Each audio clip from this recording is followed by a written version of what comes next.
भैया कहा था कि तोरे खड़ी का पत्थर उठाई पत्थर पर टप्पा चलाई, चाचा कहीं काम धंधा ना मिली तो जाके चट्टी बसाई में 50 हटाई और हीरों के सहयोग से भैया तो सिर्फ भैया हो जाए भैया का तू नरेगा में काम करिए भैया घर लड़का खिलाई भैया क्वालिटी है भैया में ना आए हाय लेकिन चलेंगे बटन दबाएंगे और इसके बाद बेताज बादशाह दोस्तों भैया वही कॉमेडी होगा, वही लाश बिछाया जाएगा और कॉमेडी वही होगा जो आप लोग पसंद करते हैं और जिसके लिए आप लोग बोलते हैं। हमारे मुन्ना सावंत वही कॉमेडी लेकर आ रहे हैं आप लोग बीच में गीत गाने के बाद वही डिश वही लाश बिछाया जाएगा और उसके ऊपर कॉमेडी होगी और देखेंगे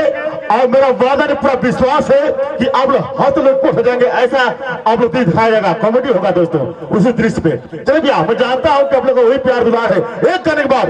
अब बात है। हेलो आप लोग नाराज मत होइएगा, हमारा छोटा भाई है।